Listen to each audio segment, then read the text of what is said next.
Assalamualaikum warahmatullahi wabarakatuh.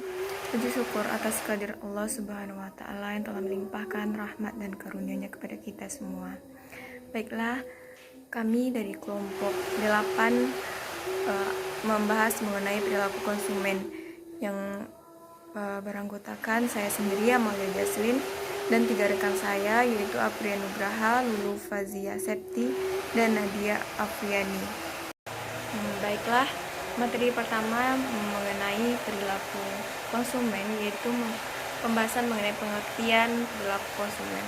Perilaku konsumen merupakan proses yang akan dilalui oleh seseorang dalam melakukan kegiatan seperti mencari, membeli, mengevaluasi, untuk dikonsumsi, memenuhi kebutuhannya. Konsumen dapat diartikan sebagai seseorang individu atau organisasi yang memiliki peran berbeda. B. Pentingnya perilaku konsumen.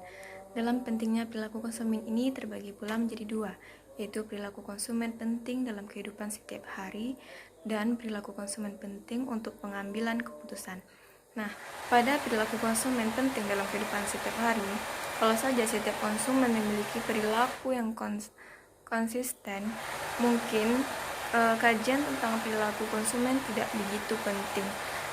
Tetapi mengingat konsumen selalu berinteraksi dengan lingkungannya, maka secara otomatis perilaku itu akan berubah-ubah, bahkan dalam hitungan hari. Keputusan yang diambil oleh konsumen pasti didasarkan pada alasan-alasan tertentu, baik secara langsung ataupun tidak langsung. Proses pengambilan keputusan konsumen, pemasar akan mudah untuk menggambarkan bagaimana proses keputusan itu dibuat jika penjual mempunyai sifat interaksi, marketing, atau komunikasi yang baik dengan konsumen lainnya. Baiklah, hanya itu materi yang bisa saya sampaikan. Materi selanjutnya akan disampaikan oleh rekan saya. Saya akan melanjutkan penjelasan dari Amel, yaitu faktor yang mempengaruhi perilaku konsumen. Faktor yang mempengaruhi perilaku konsumen itu dibagi menjadi 2, yaitu internal dan eksternal. Yang pertama itu ada motivasi, di mana motivasi itu yaitu suatu keadaan dalam pribadi seseorang yang mendorong keinginan individu untuk melakukan kegiatan tertentu guna untuk mencapai suatu tujuan. Yang kedua ada persepsi, di mana pada masing-masing individu memiliki persepsi yang berbeda-beda. Maka dari itu persepsi ini memiliki nilai yang subjektif. Yang ketiga ada belajar, di mana kehidupan konsumen tidak jauh dari kata belajar. Proses belajar itu akan dilakukan konsumen apabila ingin mendapatkan kepuasan agar tidak terjadi kekecewaan pada produk yang akan dibeli. Yang keempat, ada kepribadian dan konsep diri, di mana keuntungan mempelajari perilaku konsumen. Dengan menggunakan teori ini, kita dapat membandingkan antara deskripsi konsep diri konsumen yang ditunjukkan dengan konsep diri konsumen tersebut. Selanjutnya ada 3 unsur pokok dalam kepribadian individu.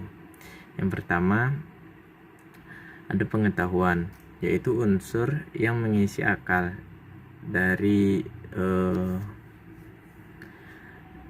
dan alam jiwa seseorang manusia yang sadar secara nyata terkandung dalam otaknya.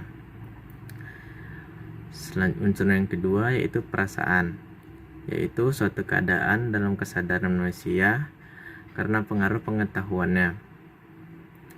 Dinilainya sebagai keadaan positif dan negatif. Unsur yang ketiga yaitu dorongan naluri, yaitu kemajuan yang sudah merupakan naluri pada setiap manusia. Faktor yang kelima yaitu sikap konsumen akan dilihat berdasarkan produknya. Faktor lingkungan ekstern atau disebut juga variabel interpersonal dapat diuraikan yang sebagai berikut. Yang pertama ada kebudayaan, di mana perusahaan dituntut untuk mengerti akan implikasi dan kebudayaan di mana perusahaan tersebut beroperasi. Barang-barang atau produk, penentuan harga, promosi atau keiklanan, pembungkusan warna, merek, lambang, yang semuanya harus dipilih dan dirancang secara teliti untuk menjadikan suatu barang dapat diterima dalam kebudayaan konsumennya. Yang kedua ada kelas sosial, di mana perilaku konsumen antar kelas sosial yang satu akan berbeda dengan kelas yang lain, karena golongan sosial ini menyangkut aspek sikap yang berbeda-beda. Sekian penjelasan dari saya. Penjelasan selanjutnya akan dijelaskan oleh Lulu. Baiklah, saya akan melanjutkan materi tentang perilaku konsumen. D. Keputusan pembelian. Sedangkan keputusan pembelian dapat diartikan sebagai keputusan konsumen untuk membeli produk atau barang dengan didasari oleh adanya niat atau keyakinan untuk melakukan pembelian dengan melalui beberapa tahap, seperti pengecekan bahan dan harga dari produk atau barang yang akan dijual. Keputusan merupakan salah satu kegiatan yang dilakukan oleh setiap konsumen atau organisasi dalam setiap waktu dan di segala tempat. Keputusan tersebut termasuk keputusan yang menyangkut kegiatan individu atau kelompok. Baiklah, yang kelima itu pengaruh perilaku konsumen terhadap keputusan pembeli. Ada dua alasan mengapa perilaku konsumen mempunyai pengaruh terhadap keputusan pembeli. Yang pertama, konsumen sebagai titik pusat perhatian pemasaran mempelajari apa yang akan dibutuhkan dan diinginkan oleh konsumen pada saat secara langsung merupakan hal yang sangat penting memahami konsumen pada kebijakan pemasaran yang tepat dan efisien.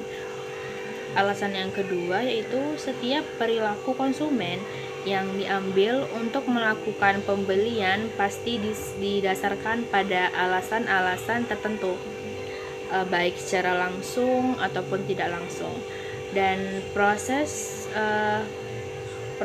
pengambilan keputusan konsumen sangat berhubungan pada keputusan pembeli, dan oleh karena itu sangatlah penting untuk memahami perilaku konsumen agar pemasaran dapat menggambarkan bagaimana proses keputusan pembelian itu dibuat. Baiklah, sekiranya dari kelompok kami hanya ini yang bisa kami sampaikan. Mudah-mudahan teman-teman bisa mengerti dengan apa yang kami sajikan dalam bentuk video ini. Semoga juga wawasan kita bertambah dengan adanya ilmu ini. Dan saya akhiri, wabillahi taufiq wal hidayah. Assalamualaikum warahmatullahi wabarakatuh. Terima kasih.